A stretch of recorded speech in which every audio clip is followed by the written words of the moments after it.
अब भाई कांग्रेस आरजेडी के लोगों के मन से ही हमारे प्रधानमंत्री जी की मां को गाली दी गई है ना। देखिए इतना शर्मनाक है यह विषय या घटना, इस पर बात करते हुए भी शर्म आती है। नमस्कार, मैं विकास कुमार। आप देख रहे हैं जनश्रेष्ठ। बिहार विधानसभा का चुनाव नज़दीक आ रहा है। एनडीए गठबंधन के सब अलग अलग नेता अपना अपना मोर्चा संभाल रहे हैं, अपना अपना अलग अलग पार्टी होकर अपना प्रेस कॉन्फ्रेंस कर रहे हैं।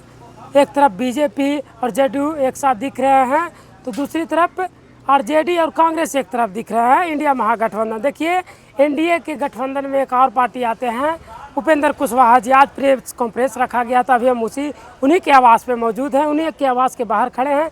आज प्रेस कॉन्फ्रेंस रखा गया था, उनका भी महारैली निकलने वाला है 5 तारीख को मिलर हाई स्कूल में। तो देखिए और क्या कुछ बताते नजर आ रहे हैं, वो आप वीडियो में देखिए। पार्टी पूरे बिहार में संवैधानिक अधिकार परिसीमन सुधार का कार्यक्रम चला रही है। 2-3 महीना पहले हमने अपनी पार्टी में फैसला लिया था इस अभियान को चलाने का, और इसी अभियान के क्रम में बिहार के अलग अलग हिस्सों में कुछ जिलों का ग्रुप बनाकर रैली करने का फैसला हुआ। शुरुआत हम लोगों ने शाहबाद की रैली विक्रमगंज से की, दूसरी रैली मुजफ्फरपुर में हुई, तीसरी रैली गया में हुई। अब क्योंकि चुनाव का समय, बिहार विधानसभा चुनाव का समय बहुत ही करीब आ गया है, इसलिए राज्य स्तर पे एक रैली हो, हमने फैसला लिया। और वह रैली 5 सितंबर को पटना के मिलर हाई स्कूल के मैदान में होने जा रही है। 5 सितंबर ऐतिहासिक दिन भी है। अमर शहीद जगदेव बाबू की शहादत का दिन है। उसी दिन उन्होंने शहादत दी थी। साथ ही साथ शिक्षक दिवस भी है। शिक्षक दिवस का भी हमारी पार्टी के लिए एक विशेष महत्व है। शिक्षा के लिए निरंतर हमारी पार्टी प्रयासरत रही है, रहती है। तो इन दोनों दृष्टि से इस तारीख को हमने रैली करने के लिए इसका चुनाव किया, और इसी के अनुसार 5 सितंबर को मिलर हाई स्कूल पटना के मैदान में वही रैली संवैधानिक सुधार, संवैधानिक अधिकार परिसीमन सुधार महारैली का आयोजन होने जा रहा है। इसकी तैयारी लगभग पूरी हो चुकी है। बिहार के सभी जिलों के साथी पूरी तैयारी कर चुके हैं। पटना की तैयारी भी लगभग अंतिम चरण में है। जो तैयारी हुई है उसके हिसाब से हमारा पक्का विश्वास है कि अभूतपूर्व रैली होगी, ऐतिहासिक रैली होगी।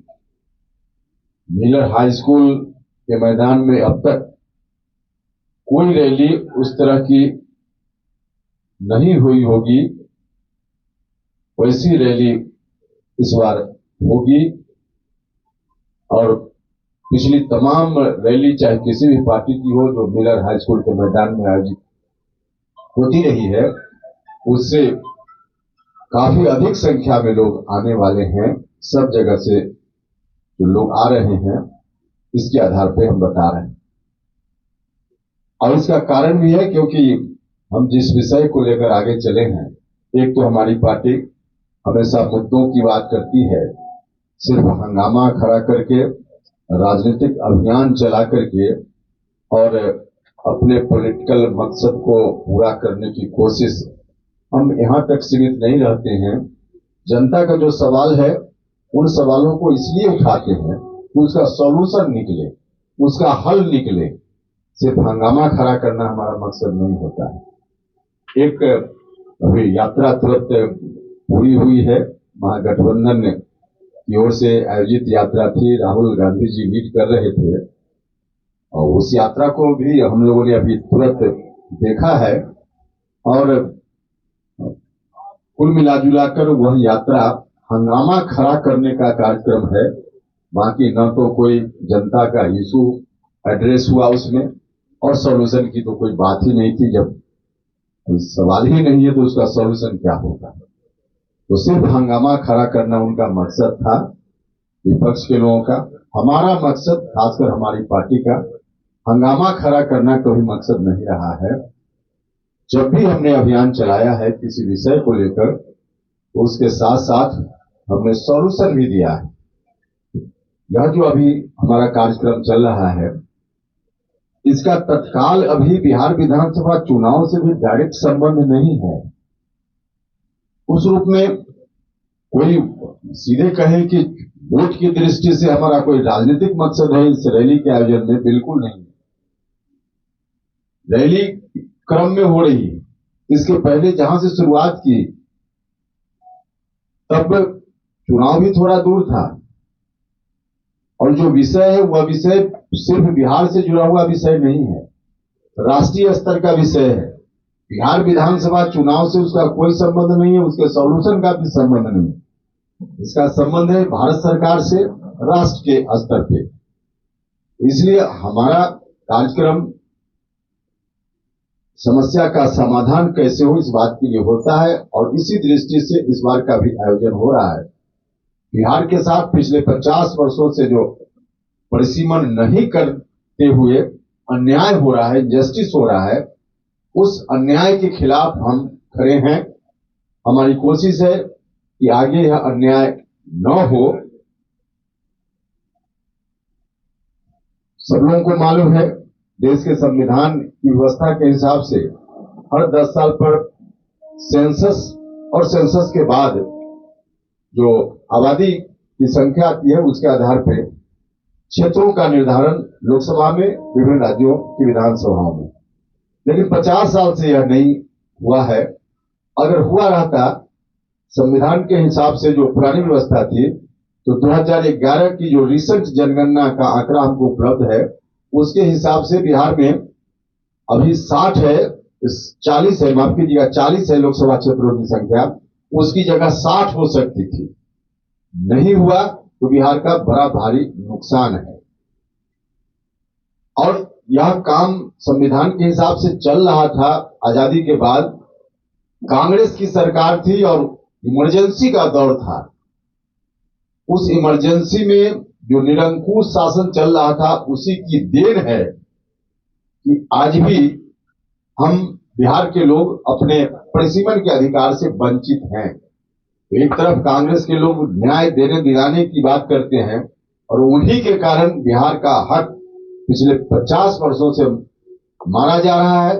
बिहार सहित कुछ और भी राज्य है उनका भी। तो इस अन्याय के खिलाफ हम कर रहे हैं और हमारा यह कार्यक्रम, अभी तो चुनाव आ गया सामने, 5 सितंबर का कार्यक्रम होगा और उसके बाद चुनाव के बाद फिर हमारा यह अभियान जारी रहेगा, राज्य में भी, आवश्यकता अनुसार देश से बाहर भी। यही हमारा कार्यक्रम है। हम आपके माध्यम से फिर से एक बार बिहार की जनता का आह्वान करना चाहते हैं कि बिहार के हक के लिए, बिहार के साथ हो रहे अन्याय के खिलाफ एक बार सब लोग मिलकर हमारा साथ दें। 5 सितंबर को अधिक से अधिक संख्या में हमारे कार्यक्रम में शामिल हों, यह सब लोगों से आग्रह है, निवेदन है। अमित शाह जी के यहाँ आप काम करते हैं कि स्रोत वहां से सीधे जुड़ता है आपका, कैसे बताइए, तब हम कुछ जवाब दें। चर्चाएं कहाँ होती है? अब चौक चौराहे पे आप जाइए, एमएलए फ्लैट की दुकान जो सब है वहां तो रोज लोग मुख्यमंत्री बनाते हैं और शाम तक रोज हटा देते हैं। अब वहां जो चर्चा हो रही है उसी चर्चा में हमको भी शामिल करना चाहते हैं, उस चर्चा में हम नहीं शामिल हो सकते।